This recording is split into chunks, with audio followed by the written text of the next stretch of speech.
Un instante, una foto.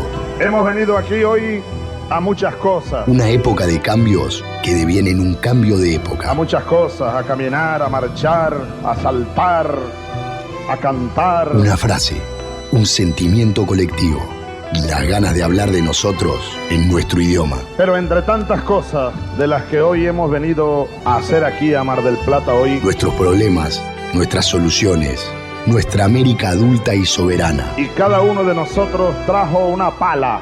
Un fantasma recorre Europa y el mundo entero. Una pala de enterrador.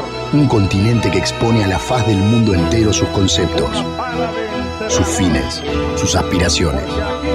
Y una frase que lo resume todo. Porque aquí en Mar del Plata, gritada en el lugar indicado, está la tumba del Alca. En el momento exacto. Vamos a decirlo. Alca, Alca, al carajo. A partir de este momento, Alca, Alca, al carajo. Las fronteras se abren y la patria se agranda. Esto es Al Carajo. Noticias, política y cultura de América. Esto es Al Carajo.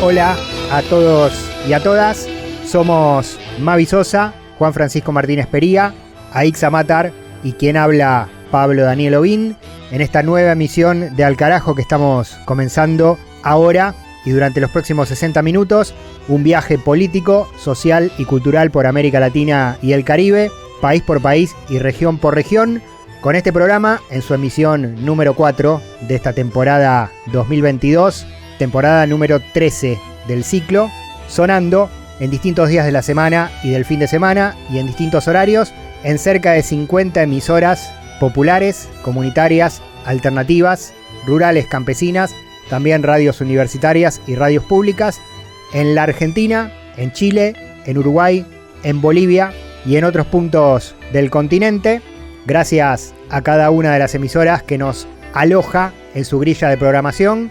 Tenemos también plataformas que nos disparan más allá, canal de YouTube, Al Carajo, ahí se pueden encontrar todos los capítulos de esta temporada y de las temporadas anteriores. En la plataforma iVoox tenemos una página, Al Carajo 2022, también con material histórico y material de este año, y tenemos vías de comunicación a través de las redes, Facebook, Twitter, Instagram, Facebook, Twitter, Instagram por el nombre del programa Al Carajo Radio. Algunos destinos en este capítulo: Brasil, Costa Rica, Honduras, Venezuela, historia latinoamericana y tercermundista con Juan Francisco Martínez Pería, libros y comidas con Mavi Sosa, canciones con Aixa Matar, más vuelta por las radios de la región con los reportes de los compañeros y compañeras desde cada uno de los países, contando las realidades de nuestros pueblos directamente desde los territorios, más toda la información que vaya surgiendo a lo largo de esta caminata radial que hacemos semana tras semana y que acá estamos comenzando. Abrimos los primeros titulares. Esto es Al Carajo. Esta es nuestra recorrida por el continente. Del Atlántico a los Andes, del cerro a la cordillera. Al Carajo. Las noticias de América.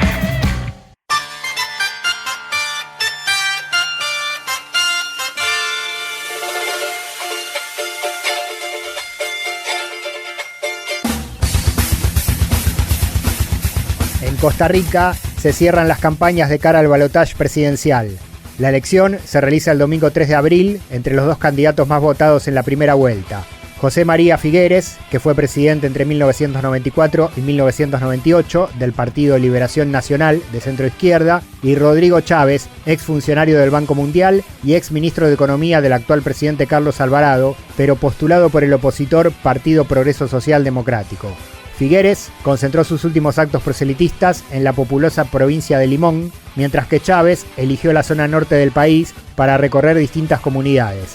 En las generales de febrero, el candidato del PLN obtuvo 27,32%, mientras que su rival, del PPSD, llegó con un 16,65%, que le permitió entrar al balotaje dejando afuera al derechista Alvarado Muñoz por apenas 2 puntos de diferencia. Sin embargo, para la segunda vuelta, todas las encuestas marcan una reversión, con una importante ventaja para Chávez de hasta 20 puntos de diferencia para convertirse en el próximo presidente de Costa Rica. Al carajo.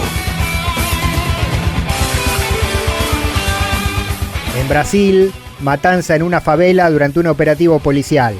Los hechos ocurrieron en una plaza del conglomerado de asentamientos de Chapadao, en la zona norte de Río de Janeiro. Según los testimonios, un grupo de agentes irrumpió en el lugar con el objetivo de capturar a supuestos miembros de una banda dedicada a robar cargas de camiones. La información oficial detalla que la redada concluyó con 4 delincuentes presos, 6 delincuentes muertos y el decomiso de 6 pistolas, una granada, automóviles y drogas. Sin embargo, vecinos del lugar denunciaron que la policía disparó indiscriminadamente contra la gente que se encontraba participando pacíficamente de una fiesta al aire libre. Los organismos de derechos humanos pidieron una investigación independiente de esta matanza, remarcando las reiteradas denuncias de abusos y casos de gatillo fácil que pesan sobre la policía del estado de Río de Janeiro. Al carajo. En Honduras, declaran emergencia ambiental en zonas deforestadas. La Secretaría de Ambiente del país centroamericano dictó la medida sobre la biosfera del río Plátano, ubicada en la ciudad de La Mosquilia, zona colindante del Mar Caribe. En esta región, las autoridades relevaron más de 200.000 hectáreas de bosques destruidas y anunciaron la puesta en marcha de una investigación para establecer quiénes fueron los responsables. Por otra parte, el secretario de Defensa, José Manuel Zelaya, hizo pública la decisión de intervenir las zonas de alto dragado de ríos y agregó que se ejecutarán operaciones de protección de la flora y la fauna local. Para esto, el gobierno nacional de Xiomara Castro limitó las facultades de las alcaldías para emitir permisos de explotación de recursos naturales. En tanto, los movimientos campesinos y ambientalistas acusan a las administraciones locales, especialmente a exgobernadores y al expresidente Juan Orlando Hernández, por su política de dar vía libre a las corporaciones agropecuarias y extractivistas. Al carajo. En Venezuela, denuncian a Guaidó y a su partido político por vínculos con el narcotráfico. La acusación surgió tras la detención en Colombia de Biagio Benito Garófalo, ex dirigente del partido Voluntad Popular. Garófalo era referente de esa fuerza en el municipio de Anaco, estado Anzoátegui, y tenía orden de detención desde el año 2006 por pedido de España, imputado del tráfico de drogas. El presidente de la Asamblea Nacional Bolivariana, Jorge Rodríguez, realizó una ronda de prensa donde mostró evidencias de los nexos entre este dirigente y el autoproclamado presidente Juan Guaidó, junto a la dirigencia del partido opositor. Rodríguez mostró una carta del 16 de enero del 2016, firmada por Guaidó, en la que lo nombraba a Garófalo como coordinador municipal de Voluntad Popular en Anaco. El titular de la Asamblea Nacional explicó que el imputado era el financista principal del partido y mantenía un estrecho contacto con Guaidó y su esposa Fabiana Rosales. Hay un exdiputado llamado Marco Aurelio Quiñones Gómez, cédula de identidad 18-204-366. Fue diputado por el estado Anzoátegui, que era el sitio donde este narcotraficante ítalo-venezolano ejercía toda su influencia para el narcotráfico y vivía allí, vivía en la localidad de Anaco. Era el jefe de relaciones interinstitucionales del gobierno de Narnia y además es el encargado de las relaciones, de los enlaces entre el embajador Jimmy Story, el gobierno norteamericano y el Malbañao. Este señor Quiñones. Lo que es verdad, y tenemos muchas pruebas de ello, es que lo unían estrechos lazos afectivos con este narcotraficante Biagio Garófalo. Nexos afectivos muy profundos y también nexos políticos. De norte a sur, de este a oeste. Al carajo. Un viaje por el continente.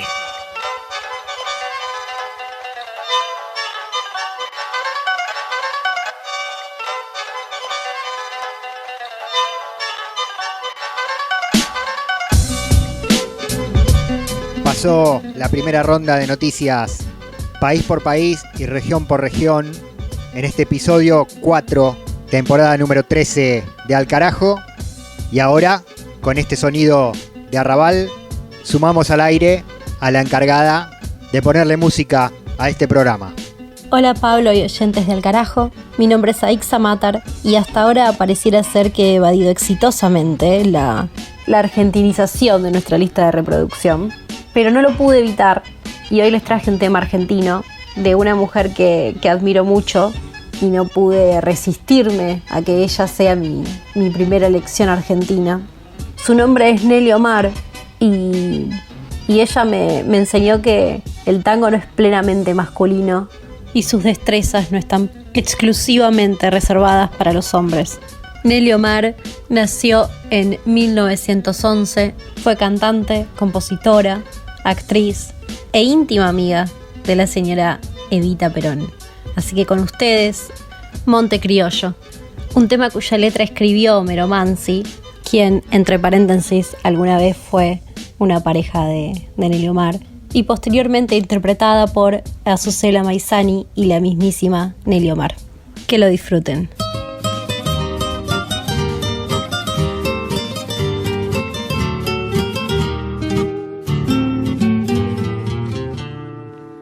Cuarenta cartones pintados con palos de ensueño, de engaño y amor.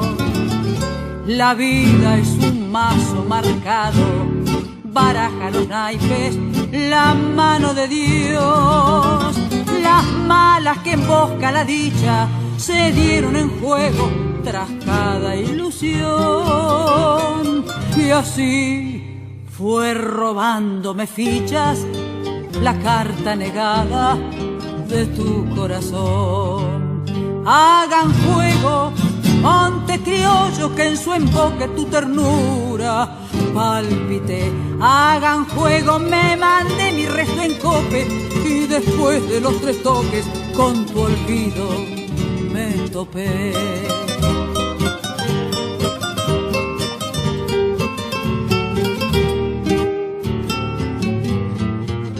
Perdí los primeros convites parando en carpetas de suerte y verdad, y luego buscando desquite 100 contras seguidas me dio tu maldad.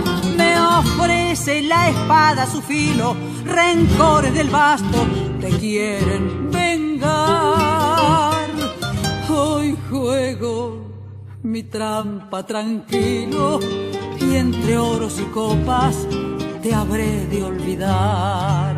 Hagan juego, monte criollo, que en su emboque tu ternura palpite. Hagan juego, me mandé mi resto en cope y después de los 3 toques con tu olvido me topé. Al Carajo. Una crónica de la región.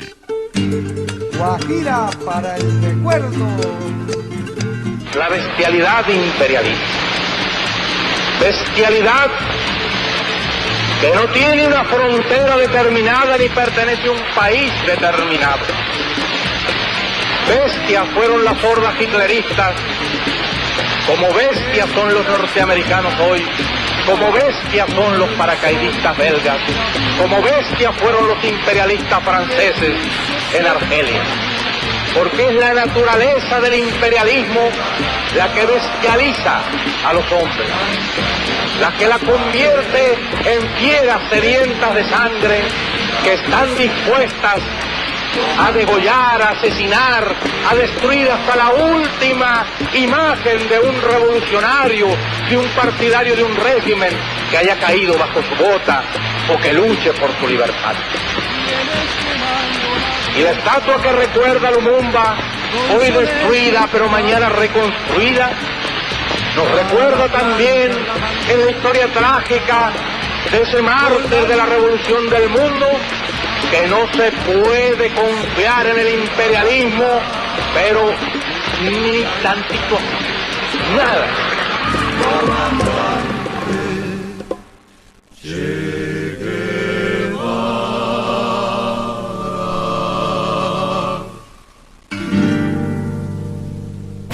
Ni tratados de libre expoliación, ni tratados como incapaces.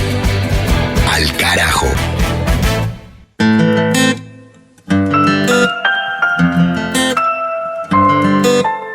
Continuamos en Al Carajo, recorriendo América Latina y el Caribe. En Argentina venimos del 24 de marzo y de la Semana de la Memoria en la conmemoración del golpe de Estado de 1976. En América Latina, las historias de los golpes, de las interrupciones militares de la democracia son lamentablemente abundantes. Historia vamos a hacer sobre este tema con Juan Francisco Martínez Pería, nuestro compañero, que ya está con nosotros. Juan, ¿cómo estás? Hola Pablo, ¿cómo te va? Una alegría estar nuevamente en el programa, un saludo para vos y para toda la audiencia. Una alegría también para mí y para todo el equipo. Alegría teñida de conmemoración, teñida de bronca, de rabia, teñida de recuerdo, teñida de reacción por lo que implica, ¿no? Esta historia que vamos ahora a repasar, que no es privativa de ninguno de nuestros países, sino tiene un contexto general a través del operativo Cóndor y toda la coordinación de lo que fue ese horror de las dictaduras. Sí, un poco la idea es recordar un poco más la dimensión latinoamericana, ¿no? Y la dimensión histórica y latinoamericana para entender la problemática en su profundidad y su complejidad, ¿no? Porque muchas veces el riesgo de estas cosas es pensarlas como dramáticas, pero como únicas, ¿no? Como excepcionales, cuando en realidad lamentablemente no lo han sido y son parte de un ciclo mayor, tanto en términos de tiempo como en términos de región. E incluso, obviamente, si lo pensamos globalmente, también en términos globales, ¿no? En el mundo periférico. Nuestras democracias en América Latina son muy recientes, débiles, inestables, muy limitadas, y en muchos sentidos han sido, sobre todo en la década del 90, democracias formales, sin contenido, ¿no? O sea que todavía hay muchísimo para trabajar en términos de democracia. América Latina durante todo el siglo XX ha tenido golpes de Estado y dictaduras, ¿no? Que no es algo que ocurre en la década del 60 o la década del 70, sino que antes, ¿no? Tenemos golpes de Estado, dictaduras.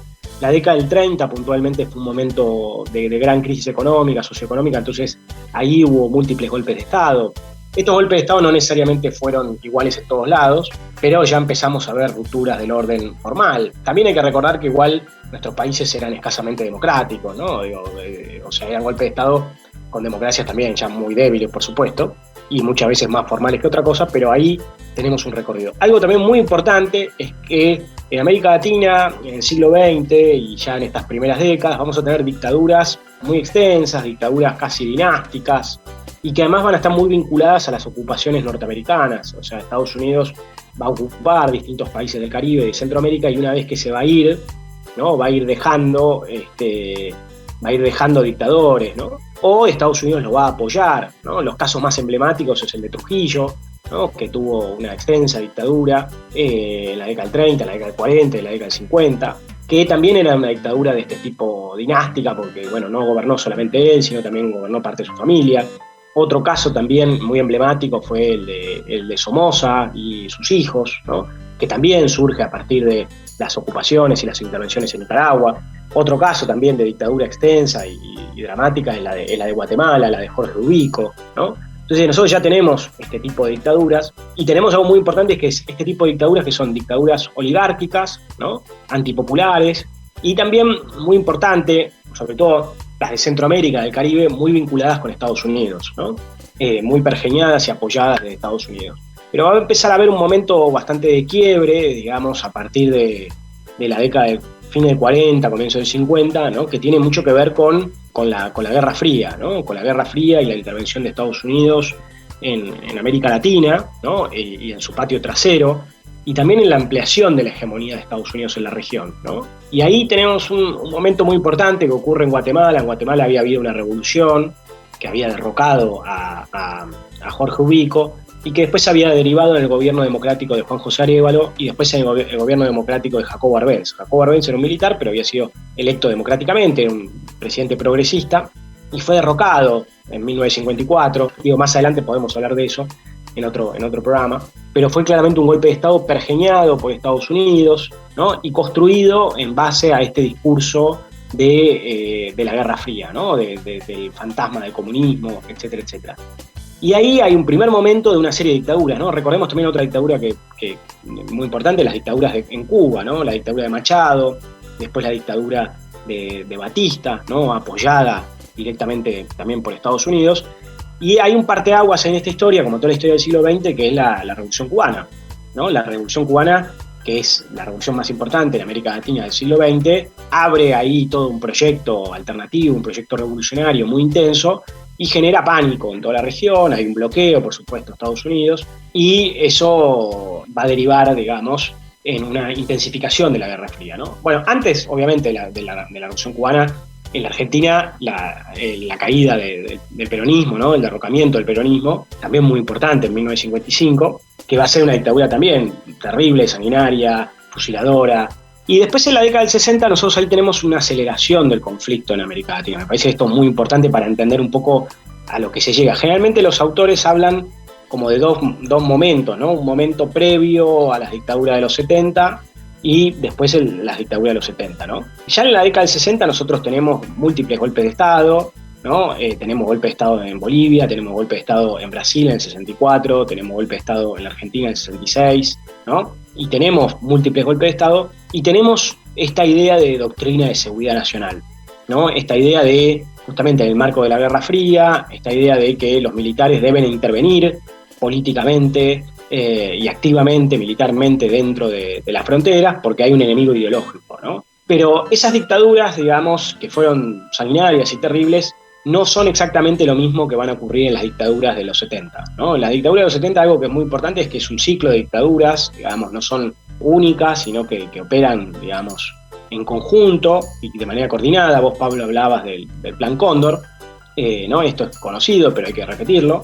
Y estas dictaduras que tenemos, obviamente, la dictadura en Bolivia en el 71, en Chile en el 73, en Uruguay en el 73, bueno, ya tenemos la continuidad de la dictadura en Brasil, y finalmente la dictadura en la Argentina, van a ser una dictadura en gran medida de nuevo tipo, ¿no? Son dictaduras, primero, que son mucho más extensas que las anteriores, que había habido en el Cono Sur por lo menos, en América del Sur en general son más extensas, son dictaduras que establecen claramente un terrorismo de Estado feroz, absolutamente sanguinarias, violentas, torturadoras, que llevan adelante genocidios, que instauran la desaparición como método sistemático, que establecen, digamos, lugares de detención, prisiones de detención clandestinas, sistemáticas, que utilizan la tortura sistemática, y que además, bueno, imponen una lógica que ya podemos llamar totalitaria sobre la población. Y todo esto se hace bajo, como es sabido, bajo la idea de un enemigo interno, ¿no? Con la excusa de movimientos revolucionarios, movimientos guerrilleros, pero buscando, digamos,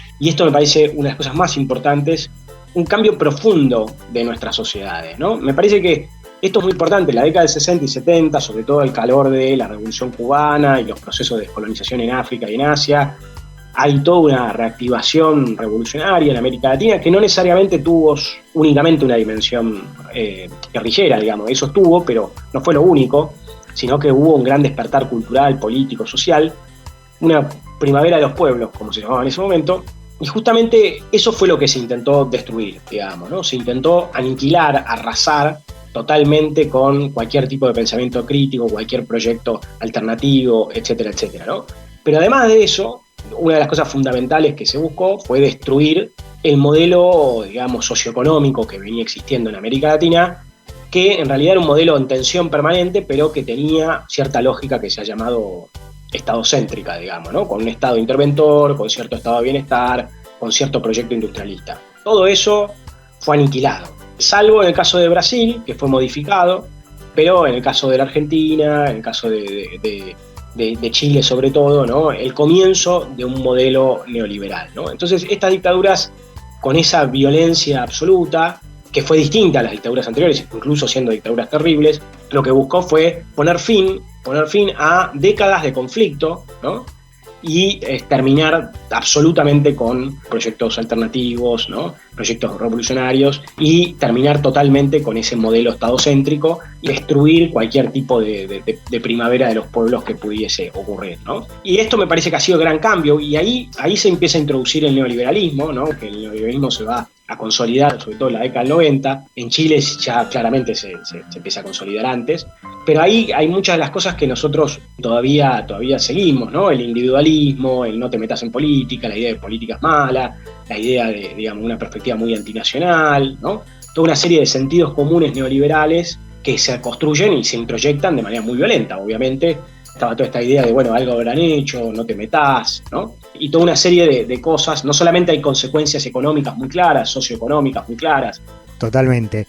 Y ahora estamos asistiendo en los distintos países también a un resurgir del negacionismo de lo que hicieron estas dictaduras, ¿no? Se siente fuerte en Argentina, se siente fuerte en Uruguay, se siente fuerte en Chile. Con el cambio de gobierno hay una reacción de la derecha conservadora que intenta sostener aquellas teorías. Es una batalla que tiene que ver con la memoria que hay que seguir dando.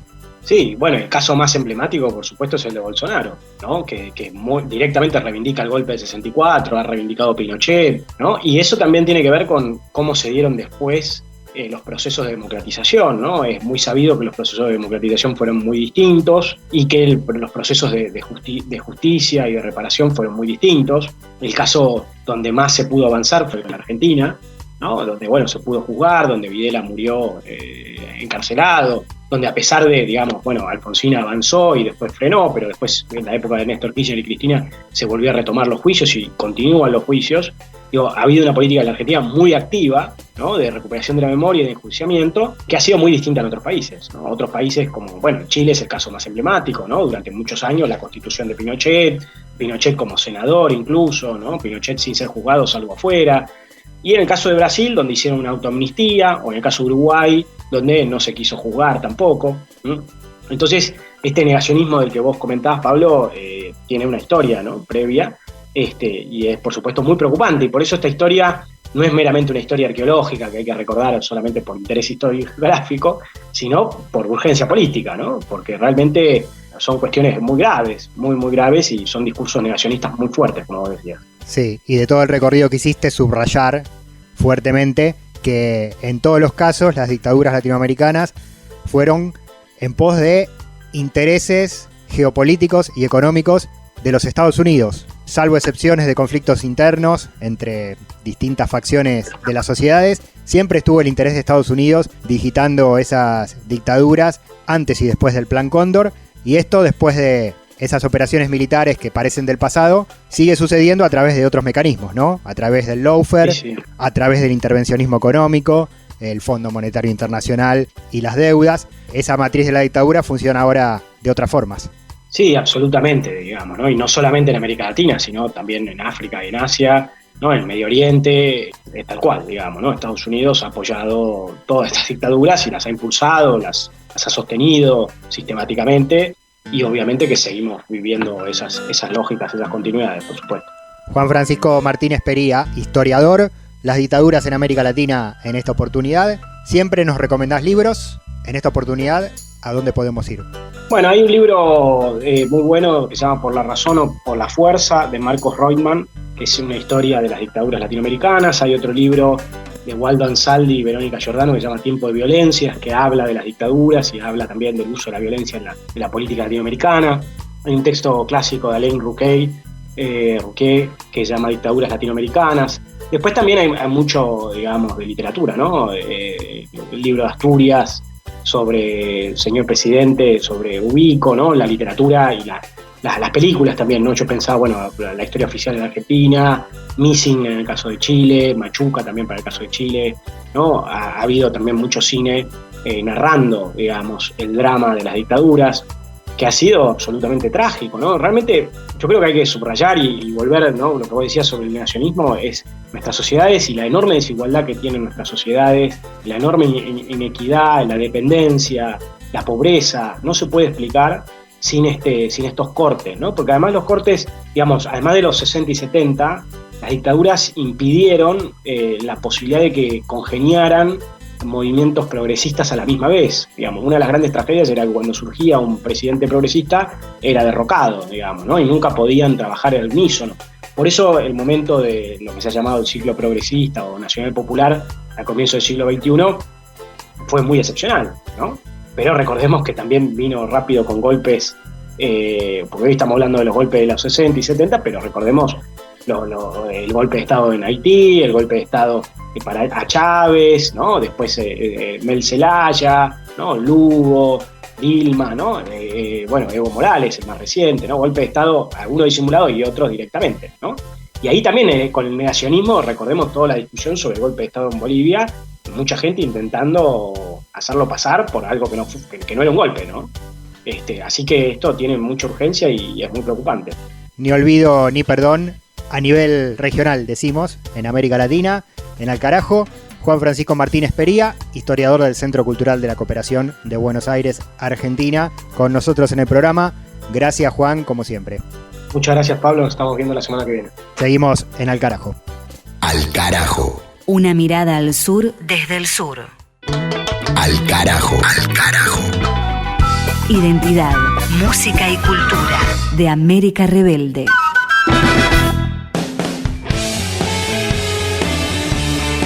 Seguimos.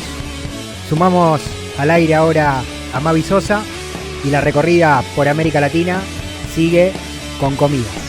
Hola Pablo, hola a toda la audiencia de Al Carajo. En esta ocasión nos vamos hacia Paraguay a comer una de las comidas más típicas de ese país, la sopa paraguaya. Estoy comiendo una sopa paraguaya en una esquina tomando una cerveza. A diferencia de las sopas que conocemos, esta no se consume con cuchara porque se trata de una sopa sólida, preparada con harina de maíz. Tanto los ingredientes como la receta tienen origen guaraní. Sobre su nombre hay muchas versiones. Una de ellas indica que la cocinera del presidente paraguayo Carlos Antonio López preparó una sopa de mandioca a la que accidentalmente le agregó más harina de lo debido. El sabor era perfecto. Por eso empezó a multiplicarse la receta y el nombre quedó como sopa paraguaya. Les cuento cómo se prepara.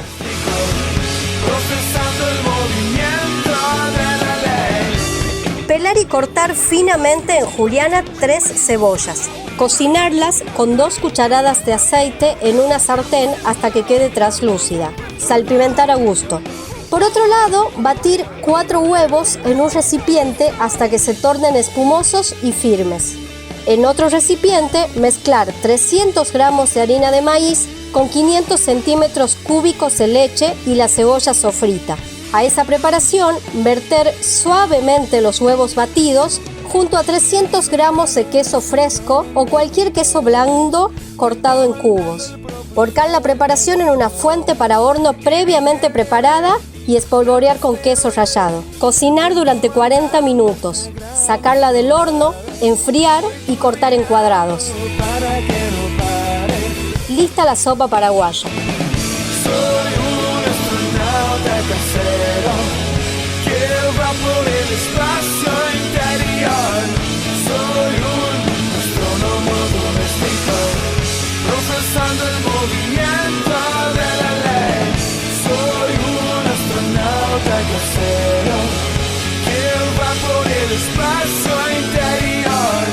Soy un astrónomo doméstico, procesando el movimiento de la ley. Atención, señores pasajeros, bienvenidos al vuelo. Aquí les habla el capitán Vado. Desabrocharse los cinturones y viajar.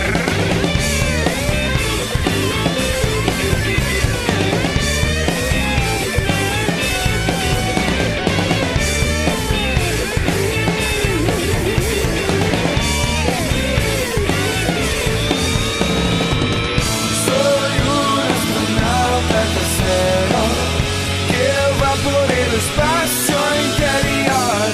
Soy un astrónomo doméstico, procesando el movimiento de la ley. Soy un astronauta casero que va por el espacio interior. Soy un astrónomo doméstico, procesando el movimiento de la ley. Sonó Revolver, banda de Asunción del Paraguay, con la canción Astronauta Casero, relato urbano donde el personaje de ficción o de la realidad de la canción, se come una sopa paraguaya con una cerveza en una esquina de una barriada popular. La sopa paraguaya fue la comida latinoamericana que preparó radialmente Mavi Sosa en este viaje en Al Carajo, que ahora sigue con más información. Las luchas políticas, las luchas sociales de la región tienen su lugar. Al Carajo. Nos metemos ahora, velozmente, en nuestra ronda de enlaces con las radios comunitarias y campesinas del continente. Este programa se transmite en distintos días de la semana y el fin de semana en aproximadamente 50 radios a lo largo y a lo ancho de América Latina. Con estas mismas radios, que son nuestras antenas, armamos la agenda informativa en este segmento. Primer contacto con Brasil, informe sobre la situación en la Amazonía, con las políticas del actual gobierno de Jair Bolsonaro y con todo el proceso que empezó tras la destitución de Dilma Rousseff y la llegada de Michel Temer, el antecesor de Bolsonaro, con la instalación de políticas neoliberales. Edilberto Senna, comunicador popular, directamente desde los territorios. El gran líder político y económico de América Latina vive actualmente sus días de infierno sociopolítico. Alguna vez fue la sexta economía más fuerte del mundo. Hoy ha caído al 14º lugar en la lista de economías. Hay 14 millones de trabajadores sin trabajo y la pandemia del COVID-19 sigue matando brasileños. En este contexto, ¿cómo explicar que Brasil extraiga del suelo alrededor de 3 millones de barriles diarios de petróleo y sea comprando gasolina del exterior?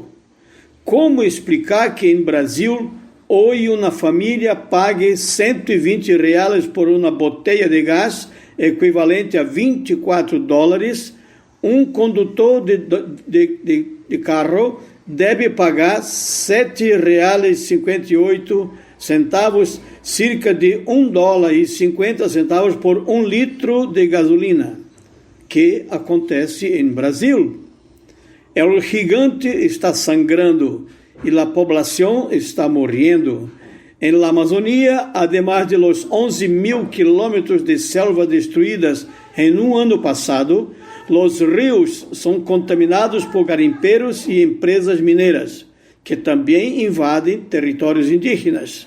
La caída en el nivel de vida de la población brasileña ha aumentado desde que los políticos acusaron a la presidenta Dilma en 2016. Los empresarios y los bancos presionaron a los políticos para forjar la destitución de la presidenta.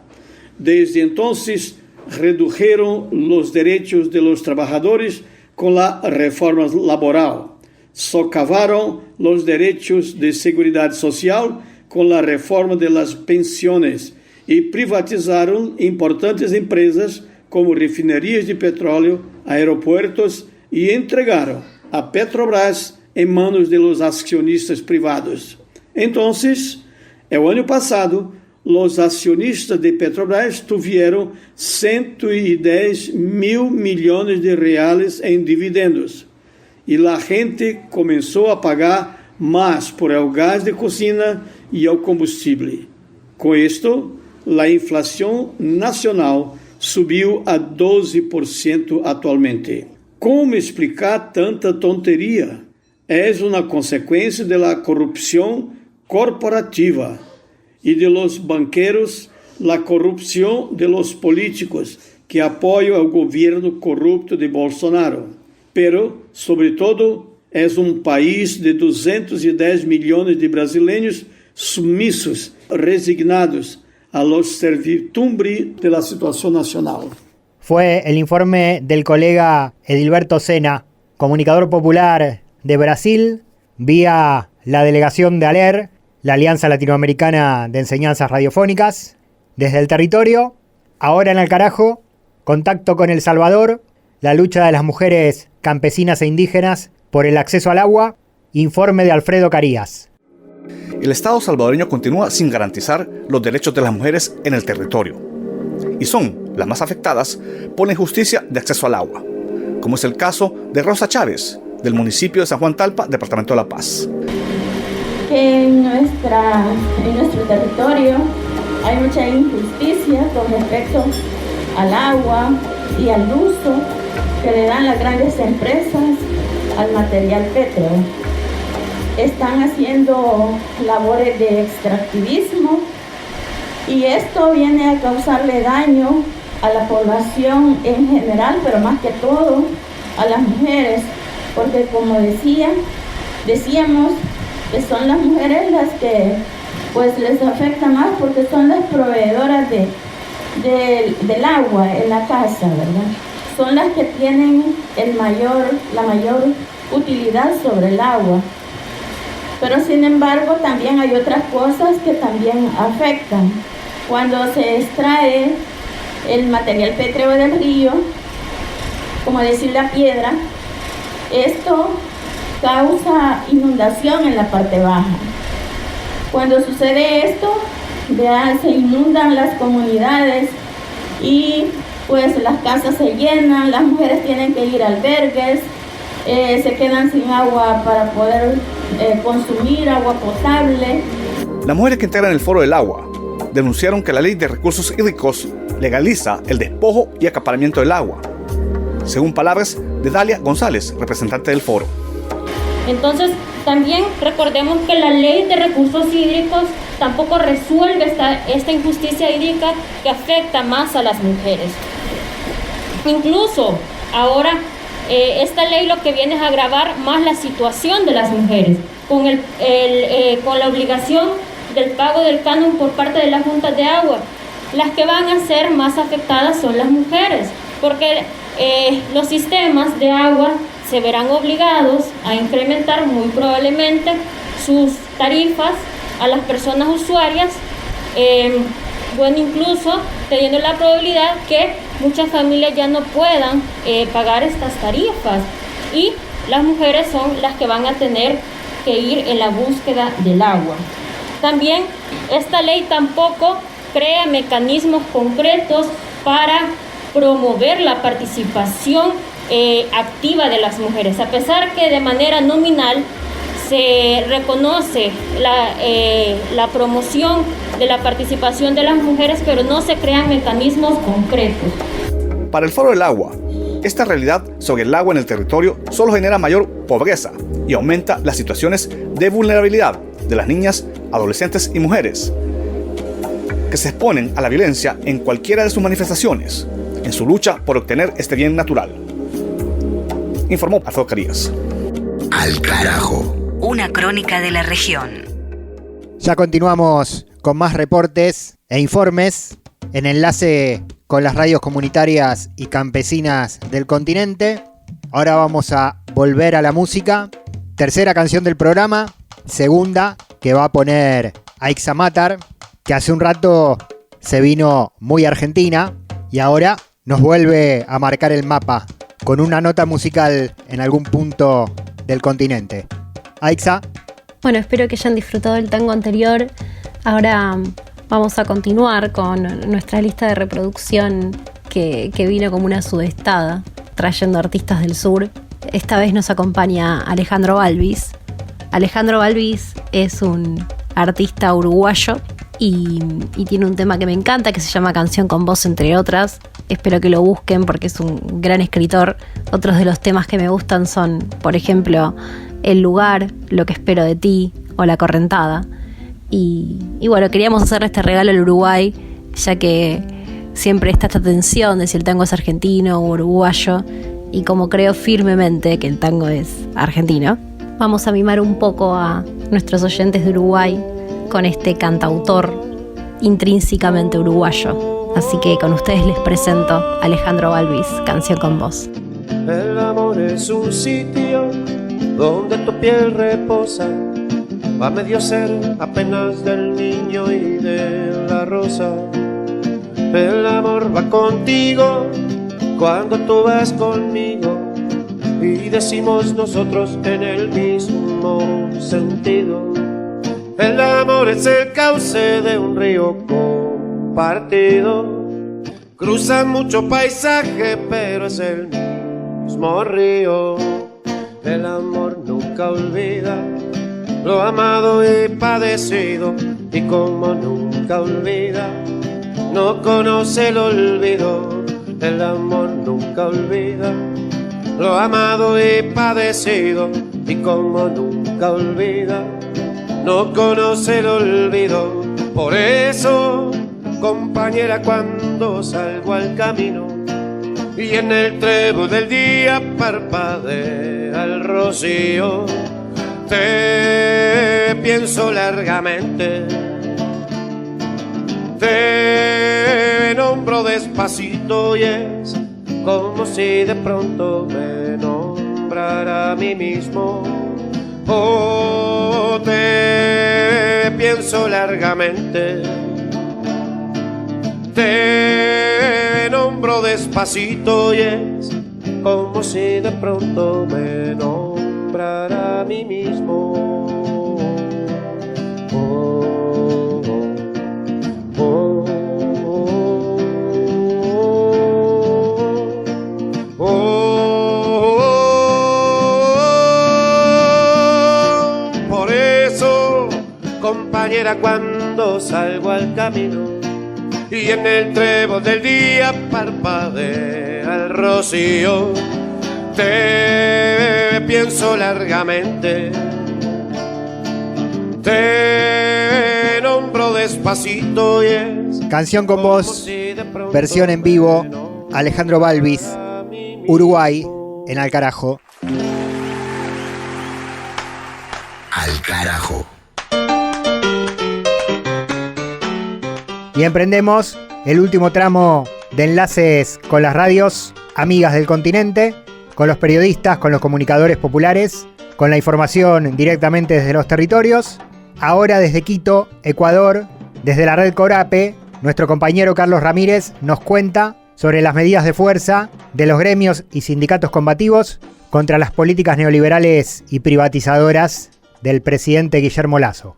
Varias organizaciones laborales y sindicales se han sumado a la convocatoria realizada por el Frente Unitario de Trabajadores en rechazo a las medidas económicas del gobierno y a los proyectos de ley que se trata en la Asamblea Nacional y que buscaría la privatización de las empresas del Estado. Así lo manifestó Edwin Bedoya, vicepresidente de la CEDOCUT. Las leyes que se están discutiendo en la Asamblea prácticamente van a acabar con el presupuesto del Estado para los sectores sociales y van a terminar privatizando todas las áreas estratégicas, áreas que significan un ingreso importante para el presupuesto del Estado para servir los aspectos sociales de educación, salud, vial. Luis Guevara, representante de los trabajadores eléctricos de Quito, denunció la intención de privatizar los sectores estratégicos. Compañeros, hoy por hoy estamos en una condición completamente deplorable.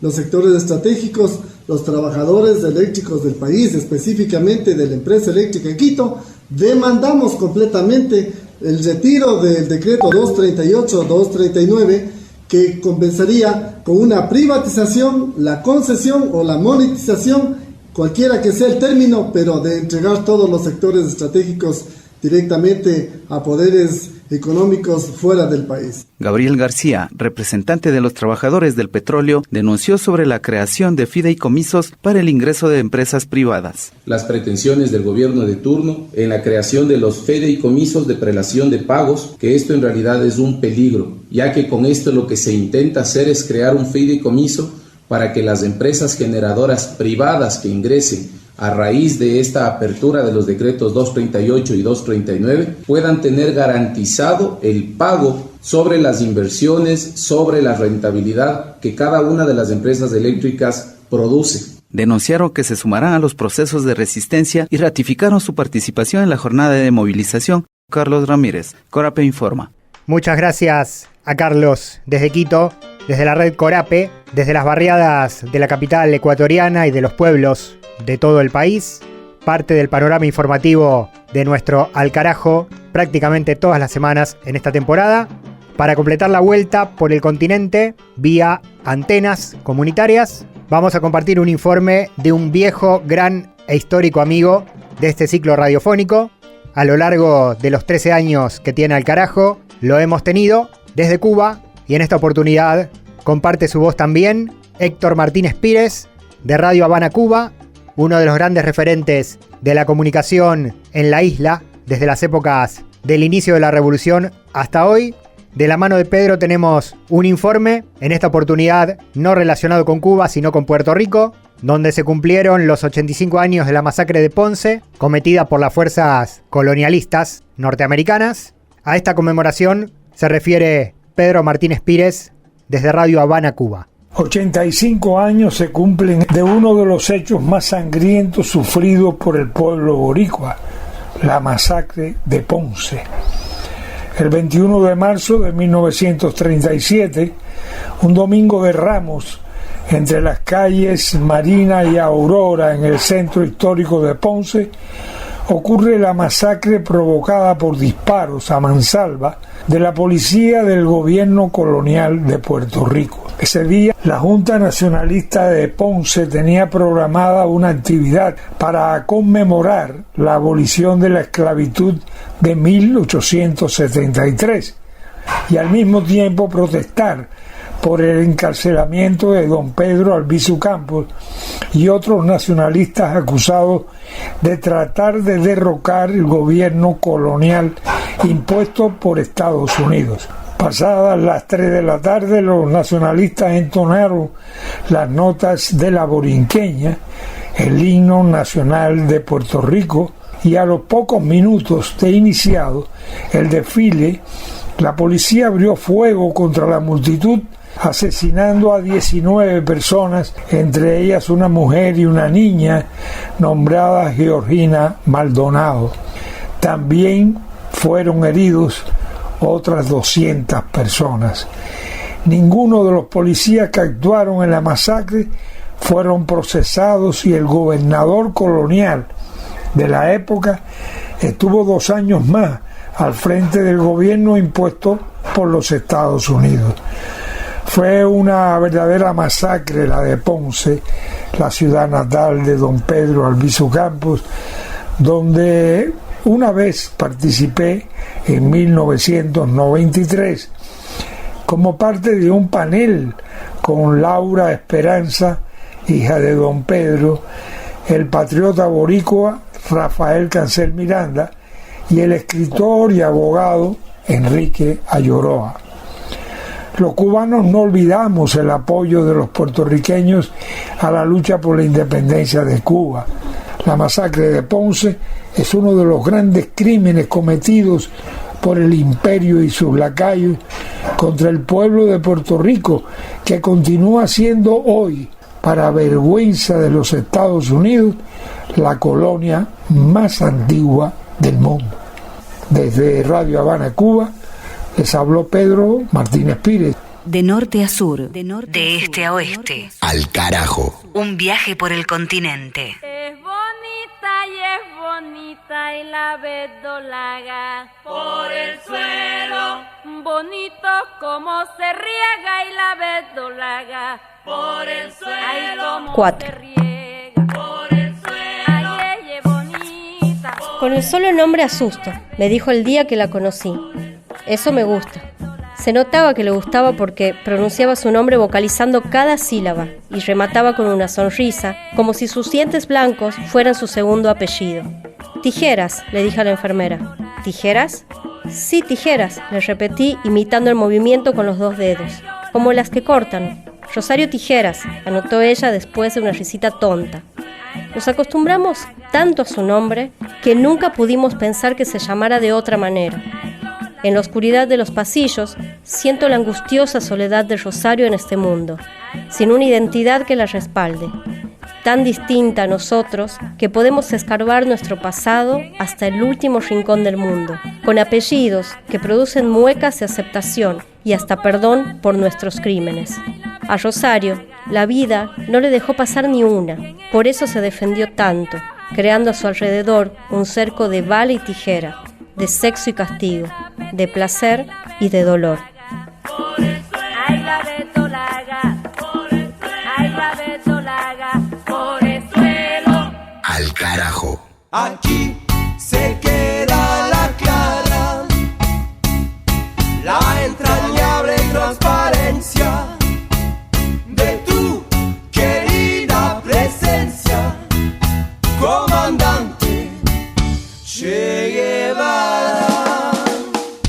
Mavi Sosa en las lecturas, Rosario Tijeras de Jorge Franco, el autor colombiano, la novela que acompaña el recorrido literario de esta temporada, año número 13 de Al Carajo. Mavi Sosa estuvo también con el arte gastronómico, la identidad de las comidas y los platos de América Latina y el Caribe. En esta oportunidad, desde Paraguay, Aixa Matar estuvo con la música, con la selección de canciones, país por país y pueblo por pueblo. Juan Francisco Martínez Pería estuvo con la historia, revisitando y revisando y reformulando la verdad hegemónica que construyeron los vencedores desde la mirada alternativa. Juan Francisco, docente del Centro Cultural de la Cooperación de Buenos Aires, Argentina, parte de nuestro programa. También escuchamos los reportes y los informes de los compañeros y compañeras de las radios comunitarias y campesinas de América Central, del Caribe y de América del Sur, las voces y las noticias directamente desde los territorios, y también recorrimos los titulares y desarrollamos la información desde la mirada de este colectivo de comunicación del sur del mundo. Mi nombre, Pablo Daniel Ovín, en la conducción y en la producción periodística. Sonamos en 50 radios comunitarias, populares, alternativas, campesinas, rurales, también radios públicas y radios universitarias de la República Argentina, de Chile, también de Uruguay, de Bolivia, y estamos en las plataformas YouTube, iVoox, redes sociales, Twitter, Facebook, Instagram, Al Carajo Radio para encontrarnos en esas locaciones virtuales. Acá cerramos lo que fue este capítulo número 4 de la temporada número 13, año 2022.